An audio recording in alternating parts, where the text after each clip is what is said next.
E estamos gravando. Boa noite, gente, de novo, né? Boa noite, todo mundo tá chegando. Hoje, dia 3, nós vamos falar um pouquinho de genética. É um tema bem legal, um tema bem interessante. Nós vamos falar do Mendel, o trabalho dele, vamos falar das leis, né? Que acaba que, devido aos estudos dele, ele criou, entre algumas aspas, né? Ele elaborou algumas normas que são utilizadas até hoje na genética. Eu vou compartilhar tela, se tudo der certo. Ok, estou compartilhando tela. É como de costume, tá, gente? Se vocês tiverem dúvida, vocês podem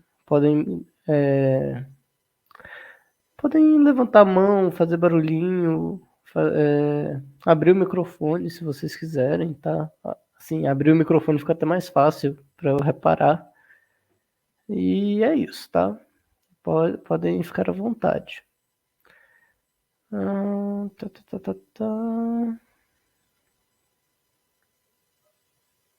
Gente, eu já esqueci como é que funciona aqui. Aqui na verdade não vai dar pra coisa, porque o que acontece? Eu montei esses slides há um tempo atrás para uma página minha de Instagram. Dá sim, apresentar. Apresenta com marca d'água, porque eu sou pobre. O que acontece? Eu montei esses slides para uma página que eu tinha um projeto no Instagram. Então vocês vão ver que ele está dividido em 5 ou 6 partes, tá? Essa parte da genética propriamente dita. São 5 ou 6 partes, bem curtinhas, mas ao mesmo tempo bem explicativas. Essa página do Instagram minha já tá parada um tempo e tudo mais, ela morreu, tadinha. Mas o material ele tá bem feitinho, tá? Então é por isso que eu vou reutilizar, assim, de certa forma. Bem, então vamos lá. Nós vamos falar de genética. E a genética nada mais é do que o estudo da hereditariedade, ou seja, como as informações são passadas de pai para filho, de mãe para filho, enfim. Como a informação genética é passada. E para isso, nós temos que trabalhar alguns conceitos básicos. Por exemplo, o que é um cromossomo? O cromossomo é uma sequência de DNA que contém gene. Lembrando, o cromossomo ele tem ali um grau de condensação, tá? É o momento em que o DNA está mais condensado, ele não consegue, o cromossomo em si, ele não consegue ser transcrito, ele não consegue ser lido, ele não consegue por si só sintetizar proteínas ou informações. Mas o cromossomo ele vai ser a base do estudo, ele vai ser a base quando nós falamos de genética, tá?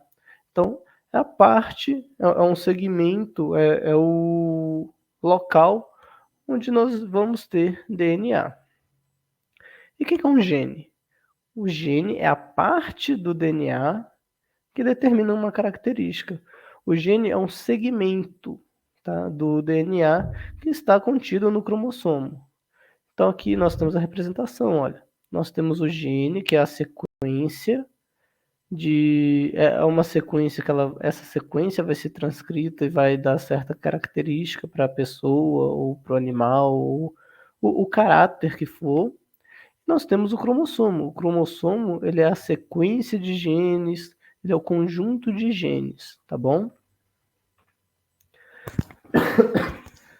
Eu ainda tô com a tosse, desculpa, gente.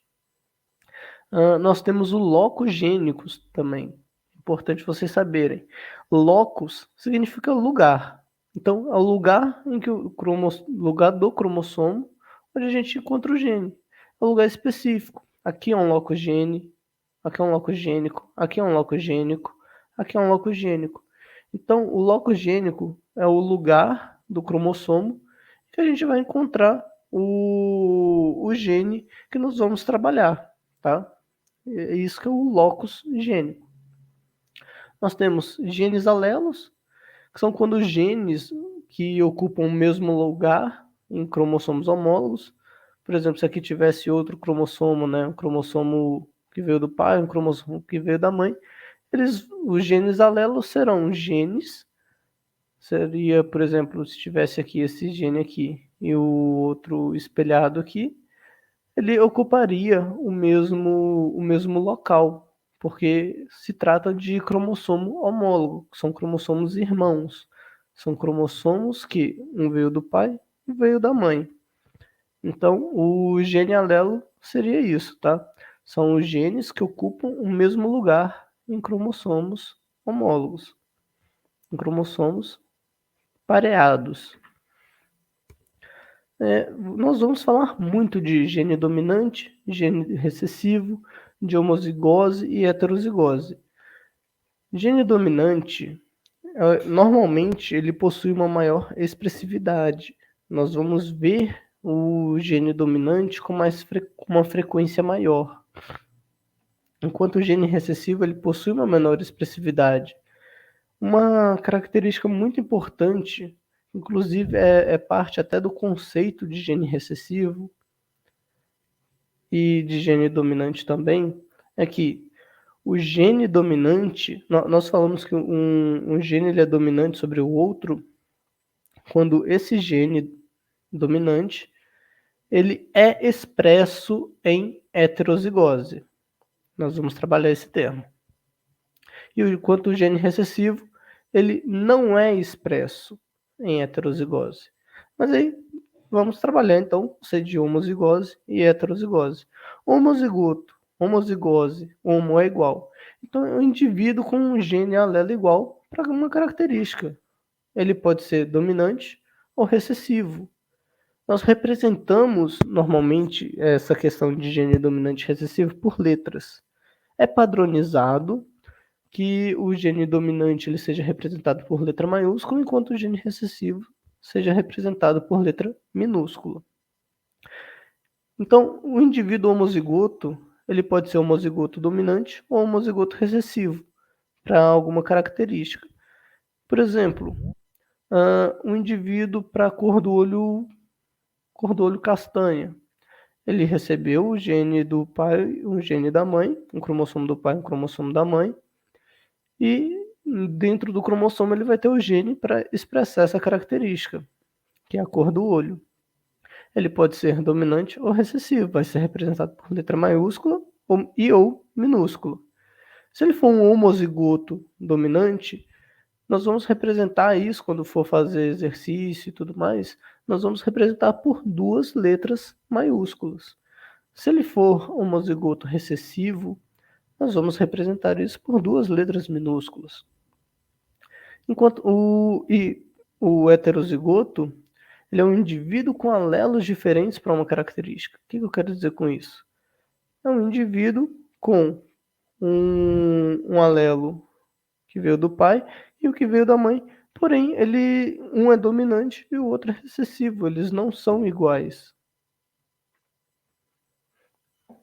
E, de novo, é importante nós falarmos também, quando falamos de genética de modo geral, um dos conceitos principais, aliás, é você saber, você conseguir distinguir genótipo de fenótipo. Genótipo é um conjunto de gene. O genótipo é aquilo que está contido no interior da célula da pessoa. O genótipo ele não sofre alteração. É o gene da pessoa. Enquanto o fenótipo ele o fenótipo ele é tido como o genótipo, tá? Ele é a ação do genótipo, mais a ação do meio em que a pessoa se encontra. O fenótipo, ele pode ser modificado. O fenótipo é algo visual, é o que você observa a olho nu, por exemplo. E como exemplo simples que nós podemos ter com relação ao fenótipo e ao genótipo é cor de pele. A sua cor de pele, você tem o gene para sua cor de pele, que não vai ser modificado de forma alguma, menos, sei lá, sofra mutação, mas dentro das condições normais de temperatura e pressão, o seu gene não vai sofrer alteração, o seu genótipo ele não vai mudar. Enquanto o seu fenótipo para a cor da pele, ela pode sim sofrer alteração. Você pode ir para uma praia, por exemplo, pegar um sol. E aí, se você for muito branco, você vai ficar avermelhado. Se você for um pouco mais moreno, por exemplo, você vai ficar aquela cor linda, maravilhosa. Entendeu? Você vai pegar um bronzeado. Então, o fenótipo, ele pode ser Alô? modificado. Oi? Ixi. Alguém falou algo? Não? Ok. Pode me interromper, tá, gente? Se vocês quiserem, fica à vontade. Então, enquanto o genótipo, ele é o gene, ele é a essência, ele não vai sofrer modificação, o fenótipo, ele pode sim sofrer modificação. Ele vai? Não necessariamente, mas ele pode sofrer modificação pelo meio em que a pessoa se encontra, ok? Falar um pouquinho, né, do Mendel propriamente dito. Cadê? Apresentar. Falar um pouquinho do Mendel, o trabalho dele e tudo mais. Quem que foi o Mendel quando nós falamos de genética, né? Ele é tido como o pai da genética. Ele nasceu em 1822 na Austrália. Ele desde pequeno, ele observou muito o crescimento, desenvolvimento e até mesmo a reprodução de plantas. E ele, com 21 anos, se tornou professor. Ele se tornou professor e assim ele pôde aprofundar ainda mais os estudos que ele já fazia sobre a reprodução de ervilha. E depois de muito estudar, assim, eu tô super resumindo, tá, a história de Mendel, mas depois de muitos estudos, muita observação, ele propôs que as características, seja elas cor da flor, rugosidade da semente, ela ocorre devido a elementos hereditários. Ou seja, as características que ele observava ali nas ervilhas, elas eram herdadas da geração parentais. Tá? Elas eram herdadas dos pais, dos indivíduos que passaram ali a informação genética para os filhos. Então, existia ali, ele observou que existia algum tipo de hereditariedade. Aí, por que, né, que o Mendel trabalhou com ervilha? Por que a ervilha por si só é tão importante? Basicamente é porque ervilha é fácil de você cultivar, ela não é uma planta que precisa de muitos nutrientes, ela não é uma planta muito específica, ela se adapta bem aos lugares. Ela possui também características fáceis de ser observada, por exemplo, cor da semente, cor da vagem, tipo de flor, tamanho da flor, cor da flor, o próprio tamanho da planta ele conseguia observar e distinguir. A ervilha também, ela pode sofrer autofecundação, que é a autopolinização, e essa autopolinização ela pode ser de forma manual. Então Mendel, ele conseguia com um pouquinho ali de cotonete, pegava um cotonete, pegava ali grão de pólen e autofecundava a própria planta. E isso para o trabalho dele foi essencial. Por quê? A partir dessa autofecundação, ele conseguiu, ele conseguiu, como que eu posso dizer, determinar se aquela linhagem, se aquela ervilha, aquele indivíduo, né, de ervilha que ele estava trabalhando, ele tinha aquela característica tida como pura ou não. E como que ele fez, né? Ele teve que encontrar, então, diversos tipos de ervilhas com diversas características diferentes. Aí ele começou a observar, por exemplo, a forma de semente podia ser lisa, podia ser rugosa, a forma da vagem, ela podia ser inflada e comprida, a cor da semente, amarela e verde, a cor da flor, púrpura e branca. Então, assim, a ervilha tinha várias características, vários caráteres que o Mendel podia observar durante o trabalho dele. Então era algo muito simples para ele trabalhar. Não simples necessariamente, mas algo fácil de ser observado. As características eram fáceis dele observar. Depois que ele pegou ali, ele anotou as características que ele queria trabalhar, ele teve que certificar que as linhagens eram tidas como pura, ou seja, elas eram homozigotas. Como que ele fez isso? Ele pegou uma planta crescida, e fez a autofecundação dela diversas vezes. Se aquela característica, por exemplo, ele trabalhou característica por característica. Se aquela ervilha, ela tinha semente verde, ele fazia a autofecundação dela diversas vezes. E todos os indivíduos que dali saíam também tinham a semente verde, ele determinou que aquela linhagem era pura, tá? Que mais para frente foi chamada de homozigose. Se aquela semente ela tinha, por exemplo, a semente amarela, e ele ficava cruzando, realizava autofecundação sucessivamente, e daquela autofecundação da semente amarela, né, do caráter semente amarela, tinha, por exemplo, 352 ervilhas com semente amarela, mas tinham 10 ali que, por algum motivo que ele não sabia explicar ainda, por algum motivo tinham 10 sementes, com 10 ervilhas que saiu da autofecundação que tinha semente verde. Então aquilo ali não era uma linhagem pura. Por quê? Saiu com uma característica diferente. Então ele não trabalhava com aquela característica para aquela ervilha. E aí, por exemplo, né, trabalhando a cor da semente, ele tinha a variante semente amarela, semente verde. Ele fazia a autopolinização daquela planta. Ele pegava a planta, pegava ela, cruzava com ela mesmo, o indivíduo da mesma planta. Ele observava que ao longo da linhagem, aquela característica, que no caso aqui é a semente amarela, ela era mantida durante gerações. Então ele podia fazer várias autofecundações que todos os indivíduos saíam com a mesma característica, que era a semente amarela. Então ele pegou essa planta e falou: ok, eu vou trabalhar com você. E quando ele realizava a autopolinização com sementes amarelas e saía alguns indivíduos com semente verde, ele não trabalhava com essa planta, porque ela não era de uma linhagem pura. Ele observava: poxa, eu estou trabalhando só com planta, com a planta, ela só dá, ela tem todas as sementes amarelas. E de vez em quando sai um indivíduo com semente verde. Não faz sentido, eu não quero isso.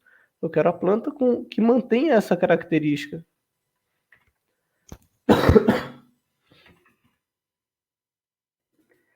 E aí, e aí, o Mendel continuou, né? Ele pegou as linhagens puras e falou: ok, agora eu tenho linhagens puras, agora eu posso dar continuidade ao meu trabalho. Ele continuou. Ele pegou então a primeira geração de descendentes e chamou ela de geração híbrida ou geração filial. É tida como F1. Então o que acontece? Mendel pegou a planta, a geração parental, fez a autofecundação dela. Aquela planta ela é pura. Então a geração parental pura originou filhos também puros em F1, ok? E ele pegou a descendência dessa geração filial, fez a autofecundação dela e chamou de geração híbrida ou geração F2. Ok? A segunda geração híbrida, porque a primeira híbrida era do parental, a segunda veio agora. E ele percebeu que essas características se mantinham, tá? Então vamos lá. Ele percebeu que todos os indivíduos híbridos heterozigotos, ou seja, toda a geração filial 1, eles sempre possuíam característica a um dos parentais. Porém, a autofecundação dos indivíduos de F1 resultava ali em uma prole com semente amarela e com semente verde. Então, ele concluiu que em F1, o traço de um dos pais não estava sendo expressado.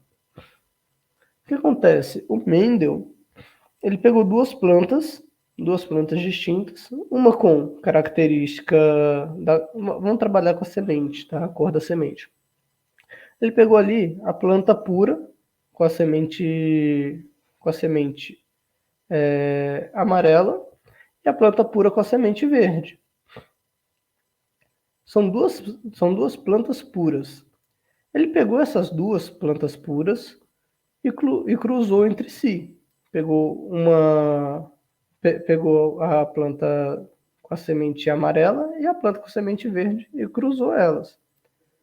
Ele percebeu que em F1, a partir do cruzamento, você tem duas parentais, uma com a semente amarela e uma com a semente verde. Ele percebeu que em F1, todos os indivíduos que saíam de F1, todos os indivíduos formados a partir desse cruzamento, ele sempre tinha a característica de da geração parental. O que eu quero dizer com isso?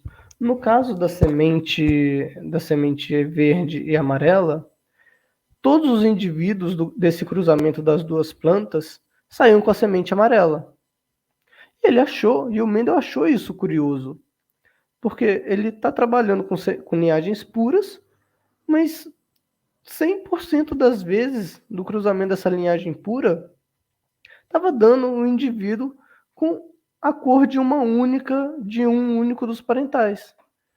E ele ficou meio encasquetado com isso, ficou com essa ideia matutando. Ele, como que isso é possível?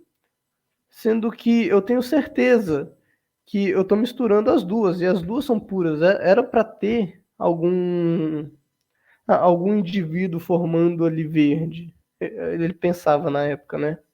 E não conseguia explicar muito bem. Até que ele pegou esse indivíduo formado em F1 e ele realizou a autofecundação dele. Então, o traço de F1, que vocês vão concordar comigo, que o indivíduo de F1 ele tem gene tanto do pai, vamos supor que o pai era a planta com a semente verde e a mãe com a semente amarela. Ele tinha então traços dos dois, porém fenotipicamente, visualmente, o que ele observava é que aquela semente era igual somente a um dos pais, no caso que era igual ao da mãe, que era a cor amarela. E quando ele pegava esse indivíduo e realizava a autofecundação dele, aí a partir desse momento que ele fazia essa autofecundação, que ele observava que existia uma proporção ali da prole de F1, que ele pegava F1 e realizava a autofecundação de F1, que aí voltava aquele caráter lá do pai, que era aquele caráter da semente verde. Ele começou a observar isso com uma certa frequência. Então, a partir do momento que ele conseguiu fazer, que ele fez essa autofecundação de F1, ele percebeu que um dos traços, o traço de um dos pais em F1 não era expresso, mas ele sabia que estava lá, porque ele sabia que a informação ainda era passada. E, enquanto isso, o traço que foi chamado de recessivo, o traço que não estava sendo passado, visualmente falando, ele simplesmente reapareceria após a autofecundação daquela prole F1. E aí foi chamado, né, do traço recessivo mesmo. Então, aqui eu estou trazendo o exemplo. Você tem a geração pura, amarela, de um dos pais. Você tem a geração pura, verde, de um dos pais. Você cruzou esses dois e percebeu que a geração filial F1, que todos os indivíduos de F1 ele tinha um traço somente de um dos pais, que é, nesse caso aqui, a cor da semente amarela. Ele percebeu isso. E ele ficou encasquetado, né? Porque, poxa, eu tô trabalhando também com a semente verde, cadê ela? E aí, quando ele realizou a autofecundação, ele pegou aqui esse indivíduo e cruzou com ele mesmo, realizou a autofecundação, a autopolinização desse indivíduo, ele observou que em F2, a geração filial 2, esse traço do pai, que é a sementinha verde, ele reapareceu. Ele, ok. Então, o traço a característica, mesmo que eu não esteja vendo aqui na geração F1 da semente verde, ela existe, porque ela reapareceu. Eu consigo ver? Não consigo ver visualmente, mas ela existe porque reapareceu. F1 deu todos amarelos. O traço da característica verde só reapareceu em F2. E aí ele chamou no caso, a característica da semente verde, ele chamou ela de recessiva em relação à semente amarela. E como que ele explicou isso, né? Ele simplesmente falou, olha, ok, cada característica, então, ela é determinada por um par de genes, de cromossomos, que veio dos progenitores, que veio dos pais. Cada par desse cromossomo, ele vai se separar durante a formação de gameta. Então, você vai ter a separação dos cromossomos. A gente viu já a divisão celular. E os indivíduos homozigotos, ele vai produzir somente um tipo de gameta. Por quê? Nós falamos já que o indivíduo ele era puro, então ele era homozigoto. Ele tinha apenas um tipo de gene sendo expresso no locus. Então, por exemplo, o indivíduo puro verde, ele só vai produzir gameta para a cor da semente verde, enquanto o indivíduo puro amarelo só vai produzir gameta referente à cor amarela. Então, eles são homozigotos. E o indivíduo heterozigoto, ele vai produzir os dois tipos de gametas. Porque ele vai ter dois genes, dois cromossomos com características diferentes entre si. Por mais que eles sejam cromossomos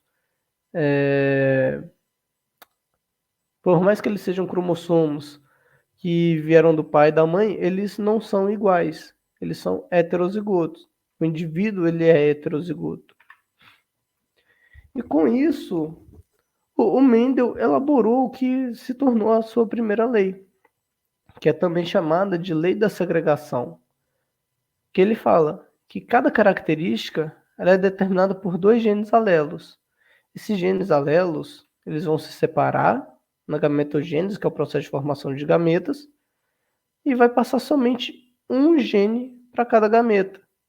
Essa é a primeira lei de Mendel. Para ficar mais simples, nós temos exercício e eu quero falar com vocês aqui do quadro de Punnett. Tá? Eu vou disponibilizar todos os slidezinhos, tá? Igual eu falei. Tá separado, né? Mas eu disponibilizo todos eles para vocês sem problemas. E aí, por exemplo, olha, aqui da PUC, né? Por exemplo, exercício da PUC. Sabes que determinada raça de gato, a pelagem preta uniforme, condicionado por um gene dominante B, representado pela letra maiúscula, porque é um gene dominante, e a pelagem branca uniforme é representado pelo alelo recessivo Bzinho, B minúsculo, porque ele é recessivo. No cruzamento de um casal de gato preto, todos eles heterozigotos, espera que nasçam. Aí tá aqui as proporções e eu vou comentar esse exercício com vocês, tá bom? O que acontece? Eu gosto, sempre que eu estou fazendo algum exercício genético, eu gosto muito de ficar anotando todos os dados que o exercício passa. Então, por exemplo, eu fazendo essa atividade, eu anotaria gene dominante, Bzão, no cantinho da folha, dominante Bzão, recessivo Bzinho, e pais heterozigotos. Aí eu deixaria tudo anotado. Aí vamos lá. Um indivíduo heterozigoto, aí tá aqui, né, a anotação que eu teria feito e tal. O indivíduo heterozigoto, ele vai apresentar pelagem preta. Por que eu sei que ele vai apresentar pelagem preta? Primeiro porque o exercício falou. Mas mesmo se o exercício não tivesse falado só que o casal é heterozigoto, eu poderia saber que a cor da pelagem dele é preta. Porque se ele é heterozigoto, o gene dominante, Bzão, ele vai dominar sobre o recessivo, Bzinho. Então, o fenótipo do gene Bzão, que é a cor da pelagem preta, ele vai se sobressair com relação ao gene que daria a cor da pelagem branca. E aí tá. Então, nós sabemos que os pais eles têm pelagem preta e vamos fazer o cruzamento de heterozigoto, que é tido aqui como Bzão, Bzinho. Para nós fazermos o cruzamento propriamente dito, nós temos que separar os cromossomos em gametas, né? Nós temos que separar os cromossomos propriamente dito do indivíduo, porque vai ser reprodução. E aí nós temos o macho, né, o indivíduo heterozigoto, Bzão, Bzinho, ele por meiose vai produzir gametas Bzão e gametas Bzinho, tá? Enquanto a fêmea também, Bzão, Bzinho, vai produzir 2 tipos de gametas. Ah, Yuri, mas na meiose você vai formar quatro células, vai formar 4 células. 2 dessas células vão ser Bzão, 2 dessas células vão ser Bzinho. Então a gente mantém aqui, bonitinho. Porque a proporção vai ser a mesma, vai ser 2 para 2, que é igual a 1 para 1. E aí nós temos o quadro de Punnett. O que é o quadro de Punnett? O quadro de Punnett é esse jogo da velha lindo, em que nós vamos distribuir os gametas da geração parental. Então, aqui nós separamos os gametas. Pegamos o indivíduo heterozigoto, separamos os gametas dele. Bzão, Bzinho. O outro Bzinho, Bzão, Bzinho. No quadro de Punnett, ou jogo da velha, nós vamos dispor esses gametas para fazer o cruzamento e observar a frequência. Ai, parece complicado, mas não é. Você tem um gameta Bzão que veio do pai. Você tem um gameta Bzinho que veio do pai. Você tem o gameta Bzão vindo da mãe. Você tem um gameta Bzinho vindo da mãe. Isso o exercício deu indiretamente, a gente separou aqui, ok? E aí nós vamos elaborar propriamente dito o quadro. O gameta Bzão do pai encontrando com o gameta Bzão da mãe. Vai formar um indivíduo Bzão, Bzão. O gameta Bzão da mãe encontrando com o gameta Bzinho do pai. Vai formar um indivíduo Bzão, Bzinho. O gameta Bzinho da mãe encontrando com o Bzão do pai. Vai formar um indivíduo Bzão, Bzinho ou Bzinho, Bzão, tá? Daria no mesmo, só mudar a ordem, mas para fins de visualização, eu prefiro deixar a letra maiúscula sempre primeiro, tá? Aí é questão de preferência só. Não estaria errado você colocar Bzinho, Bzão. Opa. E, por último, mas não menos importante, o Bzinho da mãe encontrando com o Bzinho do pai, formando Bzinho, Bzinho. E o que nós vamos tirar desse quadro? Aqui, essas 4 aqui, são o nosso resultado. É a resolução do exercício. Então, são 4 combinações, são 4 possíveis combinações. Nós temos Bzão, Bzão, Bzão, Bzinho, Bzão, Bzinho e Bzinho, Bzinho. Na verdade, são até 3, né? Se você parar a analisar, já que 2 são iguais. E aí nós vamos interpretar o quadro de Punnett. Se o indivíduo for Bzão, Bzão, igual está aqui, o genótipo dele vai ser Bzão, Bzão e o fenótipo dele vai ser pelagem preta. Se o filhote, né? Se o filhote do gato for besão, bezinho, e aqui eu separei justamente por um besão ser do pai, o outro besão é da mãe, e aí dá diferença, mas para fins práticos é a mesma coisa eu falar besão, bezinho vindo do pai, besão, bezinho vindo da mãe, tá? É a mesma, para fins práticos dá no mesmo, porque o genótipo vai ser o mesmo e o fenótipo também vai ser o mesmo. Então, o besão, bezinho vai originar um indivíduo com pelagem preta.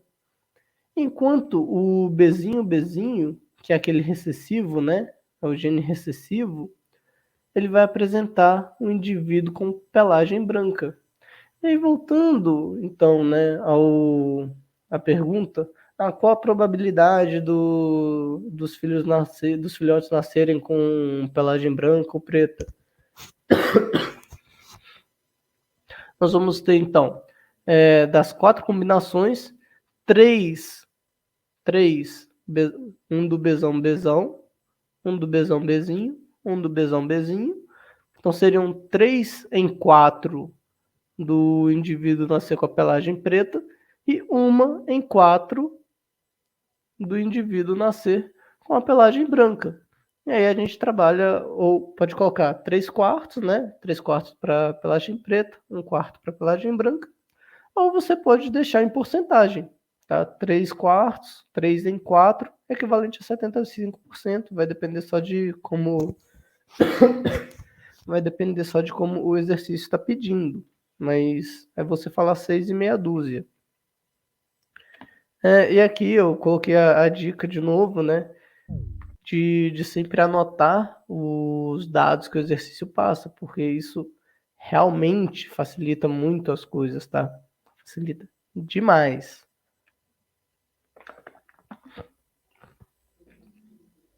Sobre genética de cor de pele. Eu sou morena. Minha pele não é parecida com nenhum dos dois, é por conta de um gene heterozigoto, é isso? Então, é que na verdade, a pele, o gene que trabalha com a pele, ô Sandra, são vários genes, não é só um único gene. Aqui no exercício e tudo mais, eu coloco como um único gene só para ficar mais prático, sabe? Para ficar mais simples. Por exemplo, você vai ver exercícios também falando de cor de olho como um único gene, mas na verdade são vários genes que interferem na coloração do olho. É só mesmo para simplificar, sabe? Não é tão simples quanto, ok, você é heterozigota, seu pai é homozigoto dominante, sabe? Não é tão simples assim. A gente simplifica muito para dar esses exemplos, sabe? Aí, por exemplo, no caso da ervilha, realmente já é mais simples. A ervilha é mais preto no branco, assim. Ou é ou não é. Ou é homozigoto dominante, ou é homozigoto recessivo, ou é heterozigoto. E aí você estipula a cor da ervilha a partir daí. Mas para cor de pele, de modo geral, assim, é algo muito mais complexo. Geração é filme faz pensar em Fórmula 1. Aí é complicado. Aí é complicado. Mas, assim, de modo geral, eu só tomar uma aguinha de coisar a câmera.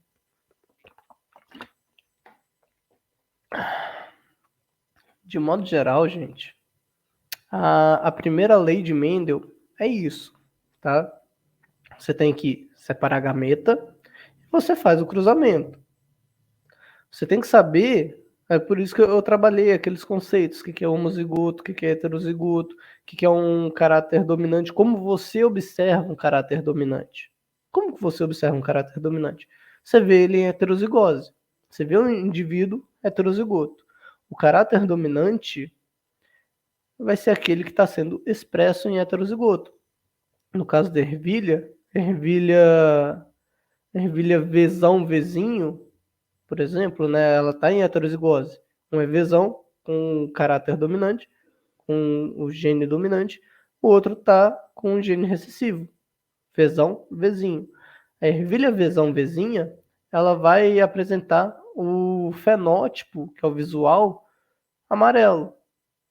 Então, o que eu quero dizer com isso? Que o Vzão, que é o dominante, ele vai ser representado, ele vai expressar o gene da cor amarela para a semente da ervilha, ok?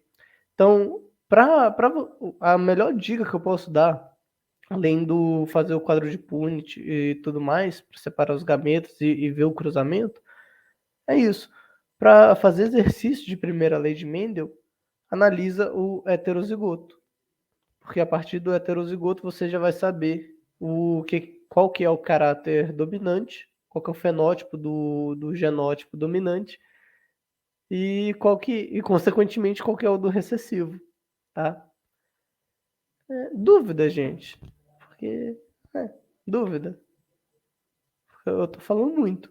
Eu não vi ninguém perguntando nem nada.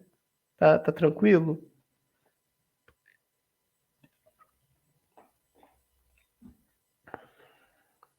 Ok, tranquilo para Sandra, tranquilo para Fernanda, ok.